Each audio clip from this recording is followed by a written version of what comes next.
मेहताब, ये कमी की वजह क्या है कंजम्पशन में? क्या ये जो प्राइसेस बढ़ रही हैं और महंगाई है ये, या कुछ और?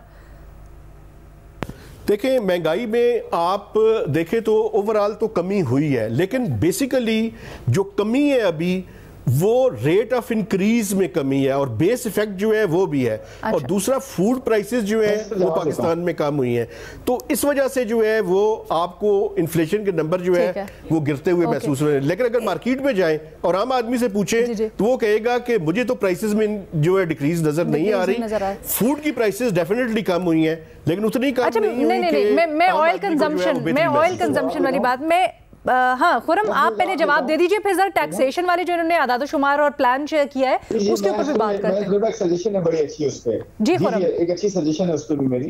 मिजाज साहब ने बिल्कुल सही कहा कि उसे किस तरह से हम यूटिलाइज कर सकते हैं। देखिए, जो कंजम्पशन हो रही है ना, उसमें 20% स्मगलिंग का हिस्सा है, तकरीबन 20% रफली। ये ईरान से इन्फिल्ट्रेशन जो है ना वो दोबारा हो रही है, जिसकी वजह से आपके यहाँ वो डिफरेंशियल एरिना होता है रफली कोई 30-35% का डिफरेंशियल होता है प्राइस का। इससे भी ज्यादा हो सकता है टाइम्स, क्योंकि वहाँ ईरान में आपको पता है सैंक्शंस की वजह से अभी भी जो है ना वो एक जो इकोनॉमिक एक्टिविटी उतनी ज्यादा नहीं है, तो वो ज्यादातर हमारे रास्ते यहाँ पे सारा स्मगल कर देते हैं और वो हमारे यूज करते हैं। तो 20-30% अगर आप 30% प्राइस नीचे मिल रही है आपको, तो आप यूज करेंगे। तो वो इन्फ्लेशन की वजह से आपको डॉक्यूमेंटेड डिमांड नीचे नजर आ रही है, अदरवाइज इतनी ज्यादा गिरने की कोई वजह नजर नहीं आती, क्योंकि प्राइस नीचे आ रही है तो डिमांड क्यों गिरेगी। अच्छा, दूसरी बात ये बड़ा इंपॉर्टेंट है कि देखें, हमने गवर्नमेंट ऑफ पाकिस्तान ने क्या किया है। गवर्नमेंट ऑफ पाकिस्तान ने मेरे ख्याल में 3 या 4 back to back oil price pass on दिए हैं, यानी कि पेट्रोल की कीमतों को कम किया है पिछले 3-4 फोर्टनाइट्स में, तकरीबन 3 फोर्टनाइट्स में कम किया है। एक आध फोर्टनाइट में भी और कम हो जाएगा।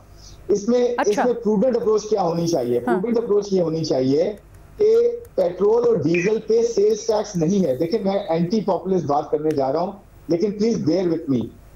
हमें ये भी देखना है कि बैलेंस कैसे क्रिएट हो सकता है।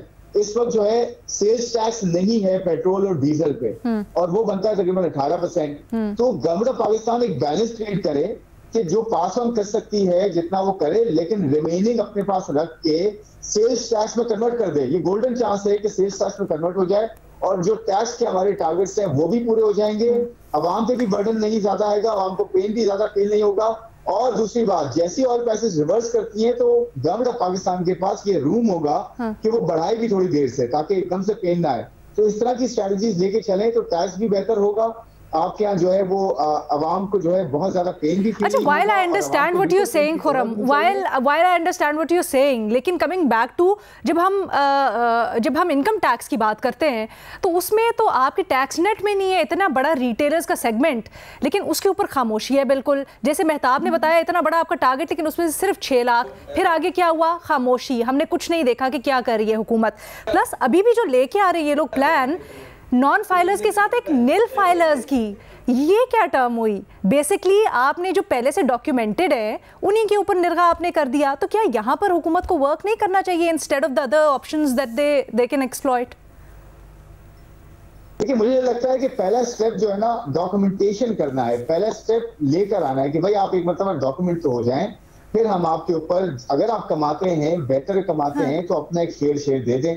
रिटेलर की जहां तक बात है ना, वो बड़ा इंपॉर्टेंट पॉइंट है कि विल की बहुत जरूरत है। आपने बिल्कुल सही कहा कि विल जो है ना वो बड़ी इंपॉर्टेंट है, कि आपने पीछे नहीं हटना है। और एक देखें, इसमें ना मुझे लगता है थोड़ा कम्युनिकेशन गैप भी रहा है गवर्नमेंट का और जो टैक्स पोटेंशियल टैक्स पेयर उसके बीच में। मिसाल के तौर पे ये जो टैक्स लगाया था 60,000 रुपए की बात हो रही थी, fix tax to start with, मुझे लगता है कि वो एक्सप्लेन सही नहीं किया गया कि वो जो है एडजस्टेबल है बेसिकली, कि जब आप अपना रिटर्न फाइल करने जाएंगे और अपने एक्सपेंसेस और इनकम शो करेंगे एक्चुअल के, देखिए जी मेरा इतना टैक्स बनता ही नहीं है, तो आपको एक्चुअली वो टैक्स एडजस्ट होगा।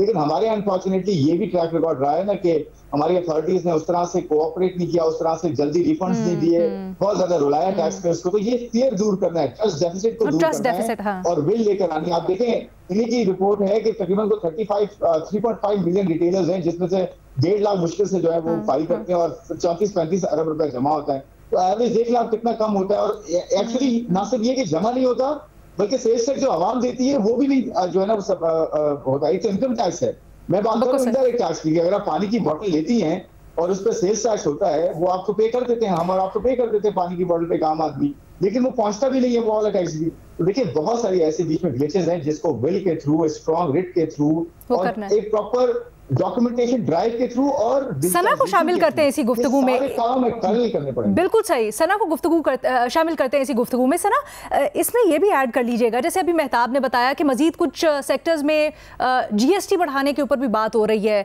फिर इतना बड़ा सेक्टर आपका, सेगमेंट आपका टैक्स नेट में है ही नहीं, तो आप जितने मर्जी हाथ पांव मार लें, जहां मर्जी से आप कर लें, बर्डन तो एग्जिस्टिंग पे ही आएगा। तो क्या मजीद इससे ओवरऑल महंगाई नहीं बढ़ जाएगी और मजीद इससे वही जिससे हम निकलना चाह रहे हैं चक्कर, उसी में फंसते नहीं चले जाएंगे?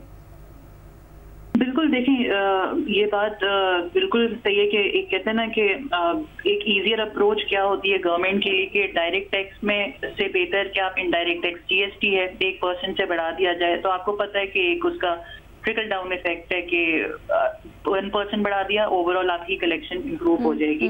बट असल जो हम जब रिफॉर्म्स की बात कर रहे हैं ना, तो रिफॉर्म की बात आती ही यही है कि जो आपका एक तो ऑलरेडी एग्जिस्टिंग क्लास है जो आपका टैक्स नेट में है। असल आपका चैलेंज यही है कि जो मजीद जो अभी भी अनडॉक्यूमेंटेड इकोनॉमी है उसको आप टैप करें। आपने तो IMF से भी ये कमिट किया है कि जिस तरह अभी बात की हो रही थी एग्रीकल्चर टैक्स की मैं सुन रही थी, तो बिल्कुल अब आपने एक स्टेप लिया है, बात हुई है कि एग्रीकल्चर टैक्स को इम्प्लीमेंट किया जाए। आप रियल सेक्टर की बात करते हैं उसमें किया जाए, रिटेलर्स हैं उस पर लिया जाए। आप अगर करंट एग्जिस्टिंग जो टैक्स नेट में लोग हैं उन पे करेंगे तो फिर वही बात होगी कि आप काइंड ऑफ डिस्करेज ही कर रहे हैं कि अगर मैं टैक्स पे कर रही हूँ, मैं डिक्लेयर कर रही हूँ, तो मेरे पास क्या मजीद इंसेंटिव रह जाता है सिवाय इसके कि मेरा और नॉन फाइलर का टैक्स रेट में डिफरेंस है, मेरे पे तो मजीद टैक्स बर्डन जैसा कह रहे हैं वो बढ़ता ही जा रहा है। So instead of this I think वही अप्रोच है कि जब रिफॉर्म की बात आती है ना तो स्क्रैच से आपको एक चीज लेके चलिए, एफर्ट जरूर चाहिए, एंड वही जैसा अभी बात हो रही थी बिल की, बिल के साथ आई थिंक वही बात है कि बैकलैश आया भी है, हमने हिस्टोरिकली प्रीवियसली देखा भी है, but then again we are prepared for it, ये आना भी है क्योंकि आसान तो नहीं है जो इतने अरसे से टैक्स इवेजन हो रही है।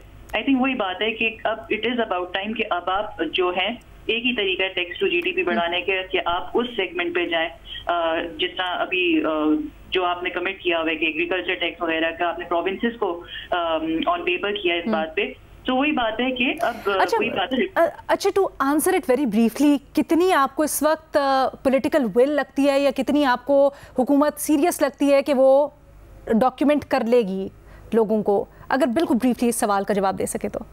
ओके, मुझे तो देखिए ऑनेस्टली ये लग रहा है जो जिस तरह के अभी तक मेजर्स लिए गए हैं और जिसमें सबसे इम्पोर्टेंट जिस तरह मैं अभी भी हाईलाइट कर रही थी कि एनर्जी के आपको पता है एक आम इंसान के ऊपर, तो वो उन्होंने लिया, तो ये हमारे पास एक प्रेसिडेंट सेट हो गया है कि देखें जहां बिल थी वो चीज करके दिखाई बावजूद सारे उस बैकलैश के।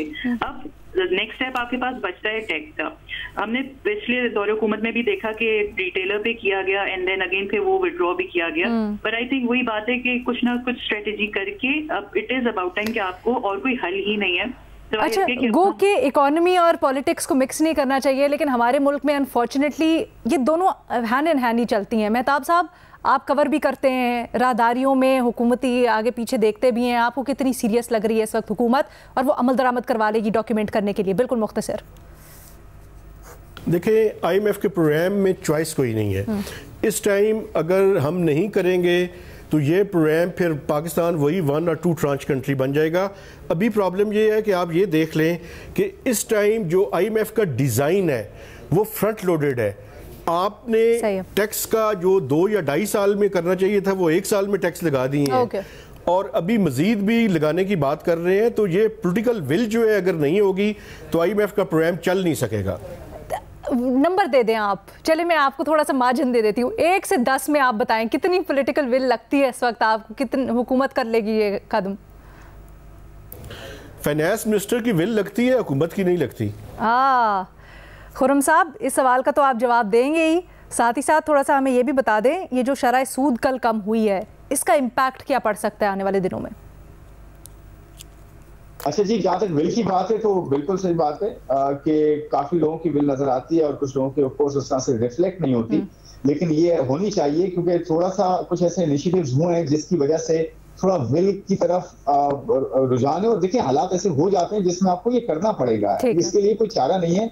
जैसे कि अब राइट साइजिंग की बात हो रही है, कुछ हुकूमती डिपार्टमेंट्स बंद करने की, डिविजन्स बंद करने की बात हो रही है, कुछ मिनिस्ट्रीज बंद करने की बात हो रही है, और इसके अलावा जो आप बात करिए इंटरेस्ट रेट्स की, और इंटरेस्ट रेट्स में देखें लगता ये है कि अगले इस महीने की जो सितंबर में हम चल रहे हैं तो 8-8.5% की जो है इन्फ्लेशन एक्सपेक्टेड है, जो अगेन काफी जो है कम पेस हो रही है दोबारा से, क्योंकि इतना बड़ा बेस हमें मिल चुका है 2 साल का ऑलरेडी। तो इसके साथ साथ इंटरेस्ट रेट जो है ना 150 से 200 बेसिस पॉइंट अगली एनपीएस में कम हो सकता है मॉनेटरी पॉलिसी में। उसके बाद भी मैं एक्सपेक्ट करता हूँ कि 1 से 1.5% कम होगा, लेकिन ये जो ऑयल प्राइसेस नीचे आ रही हैं ये एक बड़ा बूस्ट दे सकती हैं, लेकिन इसको हमें जाया नहीं करना है, इसको बहुत स्ट्रेटेजिकली इस्तेमाल करके अपने लॉन्ग टर्म रिफॉर्म्स को ठीक करें। हम बहुत जल्दी ट्रैक पे आ सकते हैं, अगर नहीं करेंगे तो नेचुरली उतना ही बड़ा जो नुकसान भी होगा।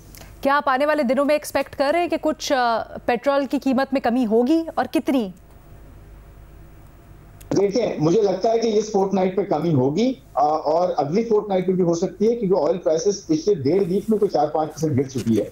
तो मुझे लगता है कि वो 6-7-8 रुपए की रेंज में जो ना कमी हो सकती है। लेकिन देखिए हमें इसको नहीं देखना, हमें देखना ये कि इस कमी को या इसको कैसे बैलेंस करती है गवर्नमेंट टैक्सेस और इन्फ्लेशन के साथ, ताकि एक जो है सस्टेनेबल अप्रोच हो ना। हम इसमें जाया कर देंगे कि जी सब्सिडी दे दें और सब सस्ती कर दें चीजें और हम अपने स्ट्रक्चर रिफॉर्म्स को भूल जाएंगे, तो वही होगा जो 2014 में हुआ था, 13 में, फिर 18 में हुआ, फिर 22 में हुआ, फिर 20 में भी हमने जो ऑयल प्राइसेस का जो डिक्लाइन का बोनेंजा था हमने जाया किया था। तो ये बहुत सारी ऐसे पॉइंट्स हमें मिले हैं, लेकिन इस मरतबा हम ना इसको जो है जाया करें तो बहुत बेहतर होगा हमारे लिए। आप बात बिल्कुल सही कह रहे हैं, लेकिन सना क्या इस तरह का कोई तरीका है कि थोड़ा सा आवाम को भी रिलीफ मिल जाए और मईशत के ऊपर बहुत बड़ा इम्पैक्ट भी ना पड़े?